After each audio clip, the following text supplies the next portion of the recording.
Unique event, Barry. Great job. This is kind of fun. So, obviously, first round of a 2-day, 2-round draft just completed. A bit different for us. We'll go right back and kind of dive in and get ready for 33. I think there'll be a lot of action on 33. Be exciting. But for this, just really want to talk about AJ, about 23, the reasons why we did what we did, and with that, I'll open. We're excited, and we'll take questions. Jon, I guess to start, he didn't play much. He's very young, so I don't know if the experience scouting Jalen helped you build a foundation. How did you find him, and what did you see in such limited time to make him, the pick at 23? Yeah, huge credit to our scouting staff. That's what they do. We have a global scouting department that's what they do. They go all over and they watch players as much as they can. We build a profile. AJ's been one of the top recruits in his class for a while. He's a 4-star recruit, originally from Fresno, played high school in California, had originally committed to Texas, decided to go play with the Next Stars program in Australia. He's growing up, as you mentioned, with Jalen growing up playing against pros, which I think is great for him.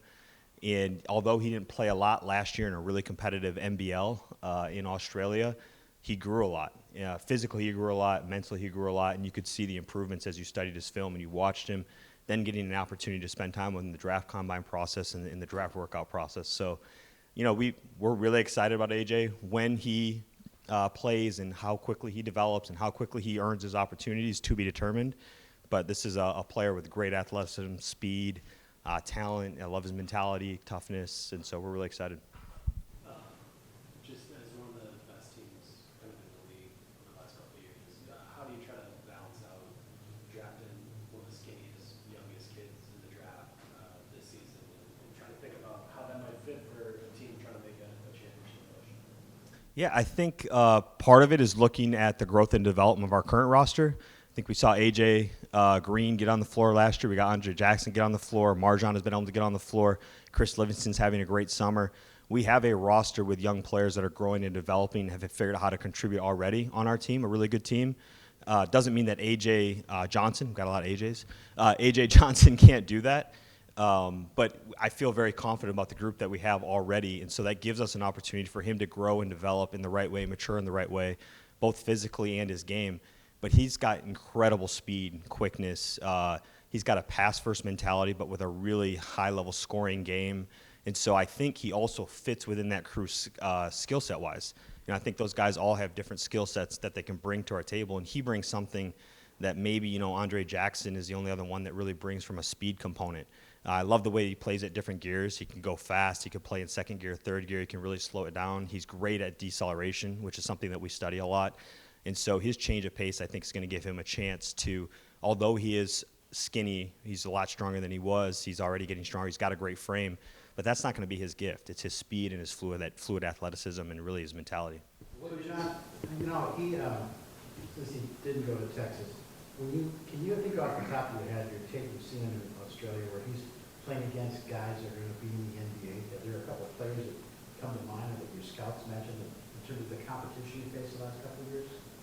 Probably so I can't name the pros, NBA pros. When I say pros, he played a lot against NBA pros, just in the U.S., in summer camps and summer leagues and things. You can go on YouTube and Google and watch some of it. So those are great experiences and actually really accessible things to watch and see how he's done. The NBL, in the minutes that he did play, a lot of those guys are former NBA guys, maybe never to be NBA guys, but it's a really physical, strong, competitive league. So if you look at what the impact of physicality will have on his game and you kind of watch how he's able to navigate and manage that, there's a lot of upside there in what he was able to do using his speed and his change of gears. You talk about how he's grown physically. I've seen various heights listed for him. What is he at this point in draft? Yeah, basically he's going to be a 6'5". He is a 6'5" guard with about a 6'8" wingspan, 6'8" plus wingspan. So, he'll play at all of it 6'5", maybe even 6'6". He's about 170 pounds. He's gonna add weight, but he's a really hard worker, really driven kid, and he's excited. We're excited to have him. Do you consider this like a bet or a big swing to a degree, knowing that, to Eric's point, like this team, you're expecting to win a championship this year, being 19, turning 20, adding weight, might not see him for a year or two. Is this a projection pick, I guess, is where I'm going with that? Yeah, I I'll never put a limit or a ceiling on someone. Maybe he'll play a lot this year. Maybe he won't. If he did, he wouldn't be the first player, at his age and his frame to play a lot, even on a good team. So I don't want to put that limit on him.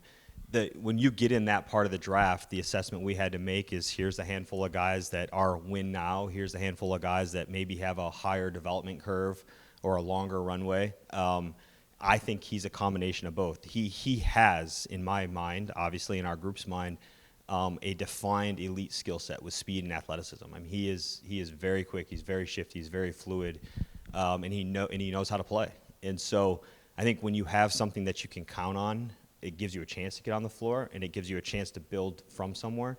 So he's not this super raw kind of hope to build talent prospect, I would say, like a projection pick. There are things that he already does that translate to our game. There's things that he has to get better at and he'll work really hard at that'll help him play more and be more impactful. But he, to me, from a speed, athleticism, again, this kind of pass-first mentality, and he can really score it in between. He can shoot it from three. He can finish at the rim. I think those are the things that allow him to have a chance, not only now but going forward. What do you kind of see as his position? Is he a point guard? Is he a shooting guard? And then I guess just kind of what role do Damian and Doc kind of play in his development moving forward? Yeah, great question, Eric. It's kind of the easy answer, cliche, but combo. I mean, I really do think he has a combo mentality. Again, like I think naturally he may grow to be a point guard someday. He really likes to get off the ball, kind of move, play off the cuts.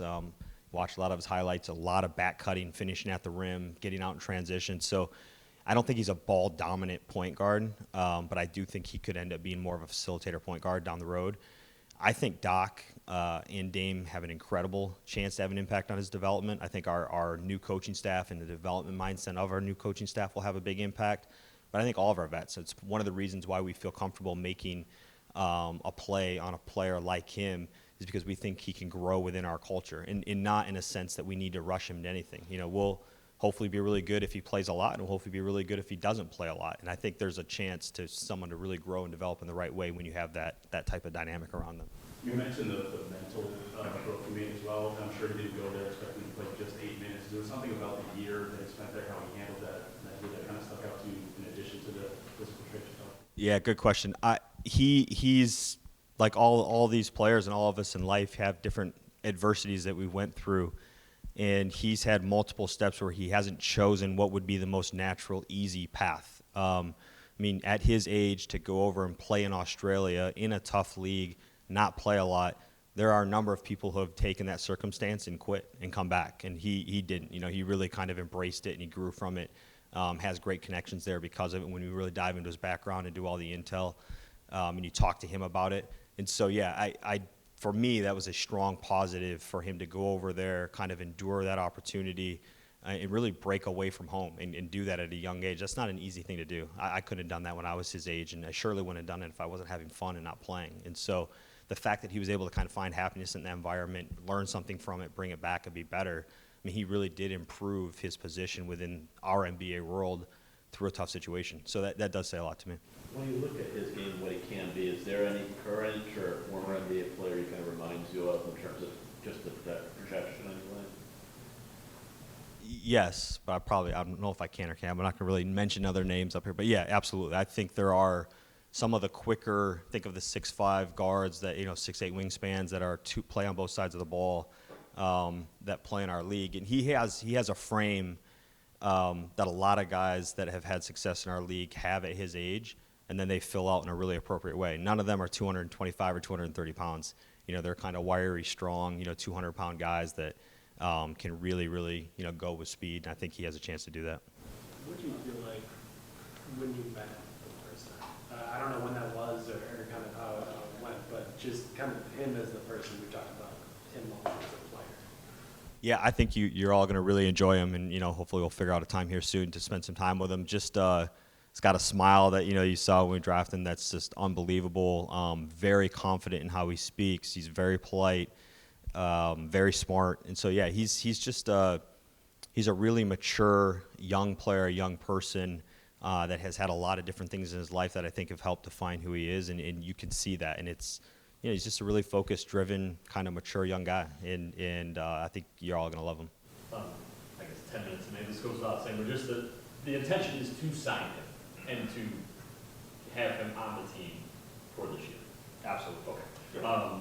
You mentioned not a lot of players. I mean, I believe you were here when Brandon did this. I mean, is it different era, different size players, but I mean, is there any callback for you at all with that? And obviously I know there's a different scenario, different team.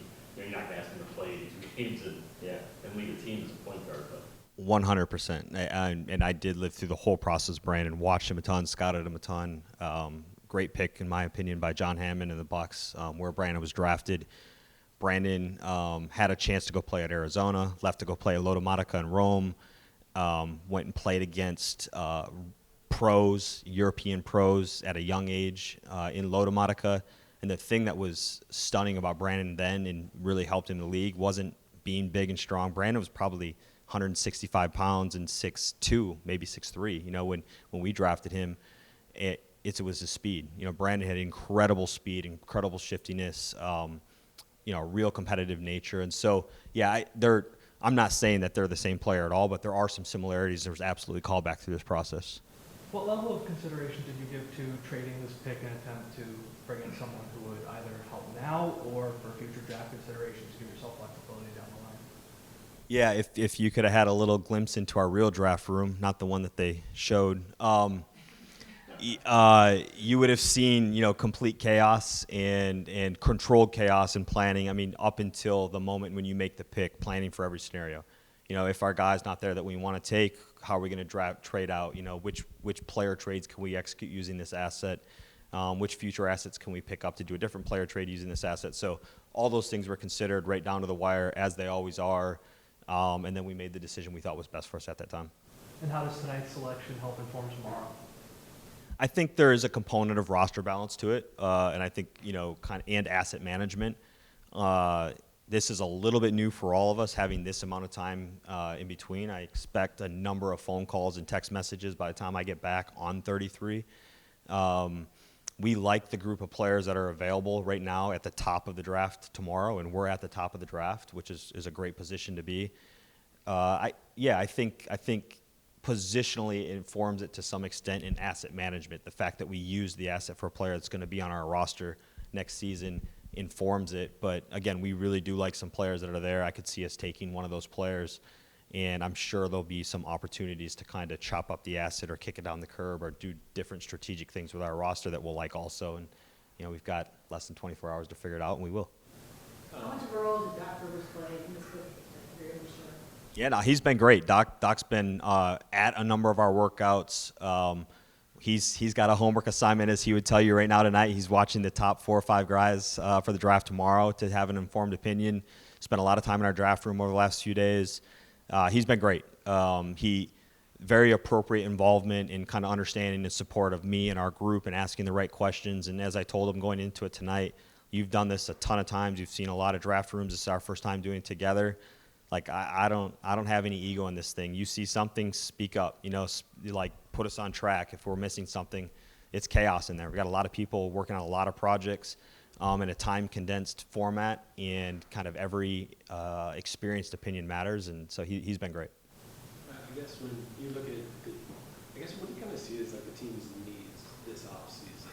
And do you feel like AJ helps play a role in kind of fulfilling some of those needs, even if he can't necessarily contribute at a high level next year, or are these things that you feel like you're going to address more tomorrow in free agency and kind of moving forward? Yeah, and I think it is some of both, because I think our needs now will be our needs going forward. And AJ he's a big guard with speed and athleticism that plays both sides of the ball. What level he does that's going to be on him, and how hard he works and how we support him and really help him grow. But whether he can do that this season, I don't know. But there's clearly we have these needs, and we need to address it component of drafting him. Beyond that, what things we'll look for in free agency, trade-wise, 33 tomorrow, is we just feel like we need to continue to add guard size in wing defense. We can never have enough shooting on our team. We want to continue to invest in our bigs and really support Bobby and Brooke and Giannis in the way that they play and give, kind of a change of pace big, as I would say. And those are really our needs. And I think AJ checks some of those boxes out of the gate. I think we want to always look to try to improve our talent at the top. We're exploring ways to do that, and there are and will be opportunities to do that. And we do have to care about what this team is going forward. Like, it's all about winning this year. It's been all about winning last year and the year before. It always is. Sometimes we get it right, sometimes we don't. But we always have to have an eye on moving forward. And I think AJ Green and Andre Jackson Jr. and Marjon Beauchamp, and hopefully you all see a lot of Chris Livingston in Summer League and going forward, is a really good example of at least keeping an eye toward the future and trying to build guys that can fit with this team as we grow, while you're trying to be near the top of the league or at the top of the league every year. So, and A.J. Johnson does that for us as well. You mentioned there, sort of the asset management, right, as you get the overnight and the better part of tomorrow. I mean, is some of that when you're looking at a 15 guaranteed contracts of like, is the second rookie versus now there's only maybe 3 veterans that can be signed? And you're sort of, is it almost like do you have kind of the two charts, so to speak, of what can help, who can help, and as you said, fit some of those needs for both now and maybe, on a one-year deal, an option type of thing for a veteran player? Yeah, the simple answer is yes, and the little bit of detail is we do have those charts. They're in our draft room right now. Like that's how we do it, right? Like we've got 3 to 5 spots. Now we've taken AJ, so it's whatever that is, 3 to 4 spots. If we draft someone tomorrow, it'll be 3 to 3 spots in free agency, and so like it's kind of managing that, and then running the trades through the same filter and see how that hits your roster spots. We've got the second apron or potential second apron to manage, all the rules that go along with that. And so there's a lot of things that go into it, but at the end of the day, it's all about trying to put the best team on the floor, trying to win now, and managing kind of the dynamics that we have to manage. And that's what we do. John, you've been doing this long enough now. Are you at a point now where you've seen this where you think of this 19-year-old athlete, a good character, it's like, give it a year or two to find out where he fits in offensively, where he gets his identity, and then is that kind of what you guys believe in? Yeah, absolutely. I said it earlier. I think for AJ's development and growth and opportunity for him to be his best, selfishly or with bias, I think this is an incredible opportunity for him. I think that he will get what he earns. He has that opportunity. He does things that we need. So if he earns it, he'll play. And if he doesn't play, it's okay. He's still going to get great mentorship. He's still going to get strength and conditioning development, nutritional development, skill development every single day. He's going to have a coach that played the positions that he wants to play. He's going to have a star that played the positions and has a history of helping young guys like Anthony Simons and other players really grow. Giannis to the same extent. And so, I think there's no ceiling. There could be an immediate impact. We'll see what it is. But no doubt we're going to have patience with it and give him the opportunity to be his best self year 2, year 3, year 4, and beyond. Do you get the sense that he's done growing at 6'5"? He doesn't think so. I don't know. We'll find out, I guess. Particularly body types like his, as they fill out, sometimes get taller just because they literally put muscle in between their joints and on their body, and they get bigger frames. We've seen that with some of the players that have similar frames. So I don't know, but even at 6'5" with a 6'8" wingspan, like we're really excited about the size and speed and athleticism. You mentioned the second apron. How much is that influencing the way that you're going about this offseason, particularly with free agency around the corner?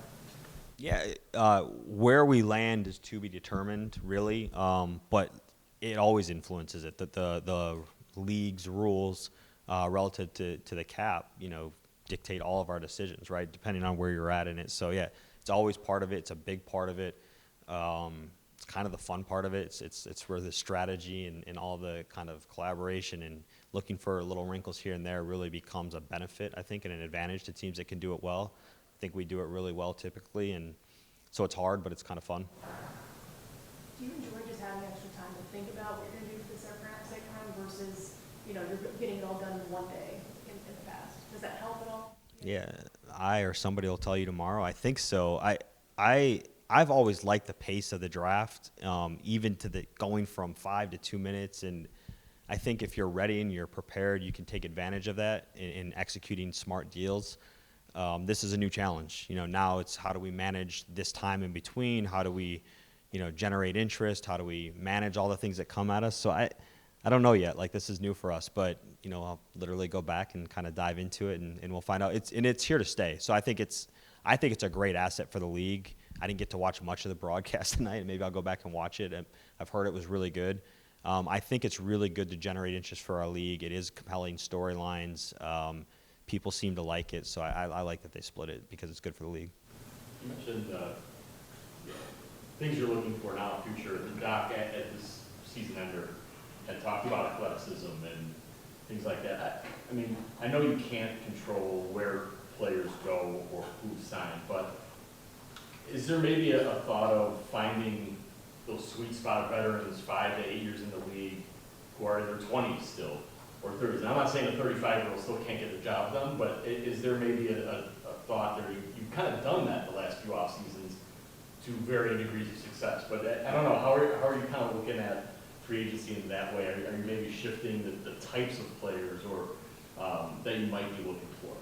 Yeah, I mean, it's all through the filter of our needs, and we've spent an incredible amount of time post-mortem going back, looking where we made mistakes, where we were successful, what we think this team needs based on what teams are doing now, based on what's best for us. I don't think age per se is really a factor in any of our assessments, whether that's young, old, or middle. I think it is more what I said earlier. It's the skill set, it's the size, athleticism, but you can be 22 and not athletic and 30 and crazy athletic. So I wouldn't put an age component on it. Yeah, thanks, everybody.